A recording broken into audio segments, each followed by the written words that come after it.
ఒరే ఆది, ఏంట్రా ఎప్పుడు లేని గుండమ్మ మీద కోపడుతున్నావు? తన మీద కోపం కాదు నాన్న, తనకేమవుతుందో అని భయపడుతున్నాను. నాలో నేనే కుమిలిపోతున్నాను. ఏమైందిరా? నాన్న, తనకి నాన్న ఊరుకోరా.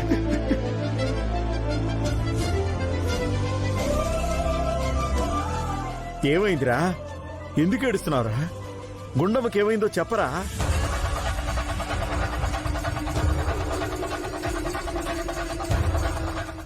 గుండమ్మకి చాలా పెద్ద ప్రాబ్లం వచ్చింది నాన్న.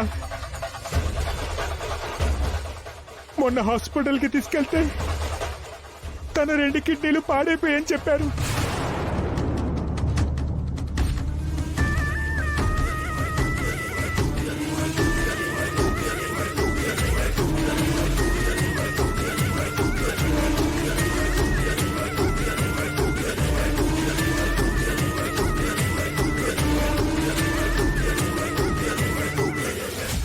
ఏంట్రా ఏంట్రా నువ్వు చెప్పేది? గుండమ్మ కిడ్నీలు పాడవడం ఏంట్రా? అవును నాన్న, అందుకే తన స్ట్రెస్ ఫీల్ అయితే స్పృహ తప్పిపోవడం, మాటి మాటికి ఆవేశపడడం ఇవన్నీ జరుగుతున్నాయని డాక్టర్ గారు చెప్పారు.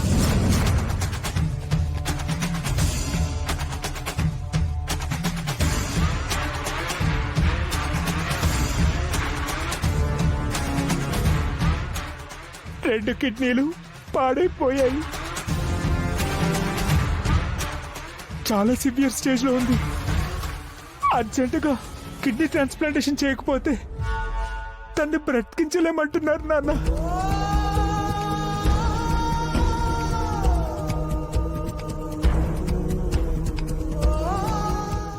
నాకేం చేయాలో అర్థం కావట్లేదు. అప్పటి నుంచి ఇప్పటి వరకు కిడ్నీ కోసం ప్రయత్నిస్తూనే ఉన్నాను.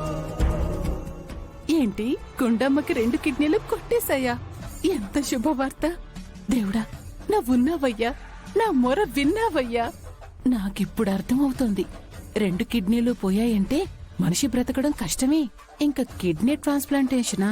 అదొక్కటి అవ్వకుండా చే స్వామి, ప్లీజ్ ప్లీజ్ ప్లీజ్ ప్లీజ్. ఏంట్రా ఉన్నట్టుండి ఈ ఉపద్రవం? ఎంత ఖర్చైనా పర్వాలేదురా, మన ఆస్తి పోయినా పర్వాలేదురా. మనం అర్జెంటుగా డోనర్ని వెతికి గుండమ్మకి కిడ్నీ ట్రాన్స్ప్లాంటేషన్ చేయించాలరా. నేను అదే పనిలో ఉన్నాను నాన్న. ఉషా, అందరికి స్వీట్స్ నువ్వివ్వు, మా ఆయనకి మాత్రం నేను ఇస్తాను. అలాగే. ఏమండి, రండి. వెళ్ళరా. Happy birthday.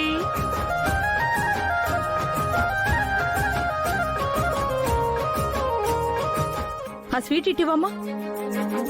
నువ్వు కూడా తినిపించరా. తీసుకో, తినిపించు. తిను తిను తిను తిను తిను. చరణ్, ఏమైంది?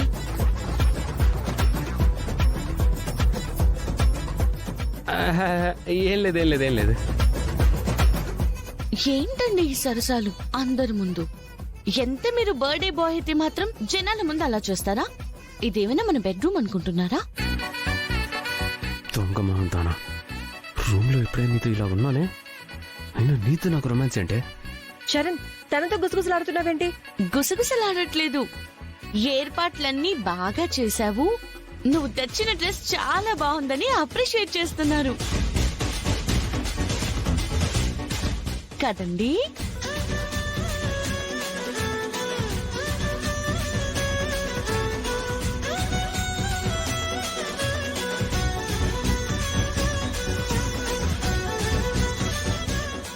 నన్ను ముంచేసేలా ఉన్నావు కదే.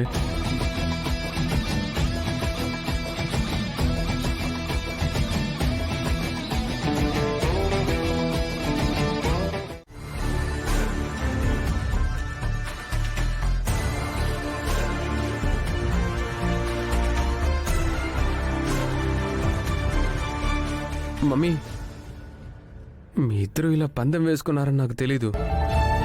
లేదంటే నువ్వు తీసుకొచ్చిన డ్రెస్సే నేను వేసుకునేవాడిని. అయినా నువ్వైనా నాకు హింట్ ఇవ్వచ్చు కదా. అంటే నేను ముందుగా చెప్తే గాని నా టేస్ట్ ఏంటో నీకు తెలియదన్నమాట. అది కాదు మమ్మీ. యాక్చువల్గా అయితే 2 డ్రెస్సుల్లో నాకు ఈ డ్రెస్సే కొంచెం అట్రాక్టివ్గా కనపడింది. అది పల్లవి తెచ్చిందని నాకేం తెలుసు. ఓహో ఓ అది తెచ్చిన డ్రెస్ అట్రాక్టివ్ గా కనిపించిందా, అందుకే అది వేసుకున్నావా?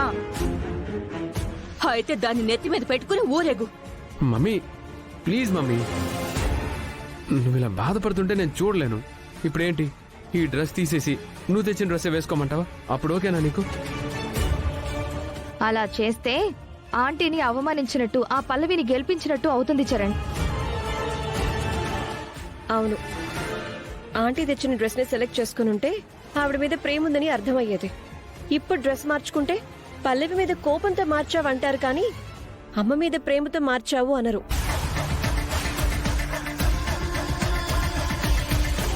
చూడన్నా, జరిగిందేదో జరిగిపోయింది, వదిలేదే. ఈరోజు నీ పుట్టినరోజు నాడు బాధపడకూడదు. గెస్ట్లందరూ వస్తున్నారు, వెళ్ళి రిసీవ్ చేసుకోవాలి.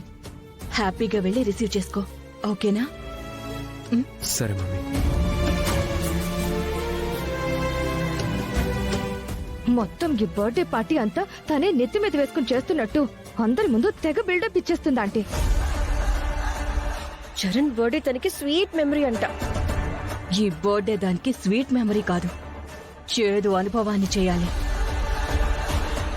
ఏ చిన్న అవకాశం దొరికినా చరణ్తోనే దాన్ని తిట్టించాలి.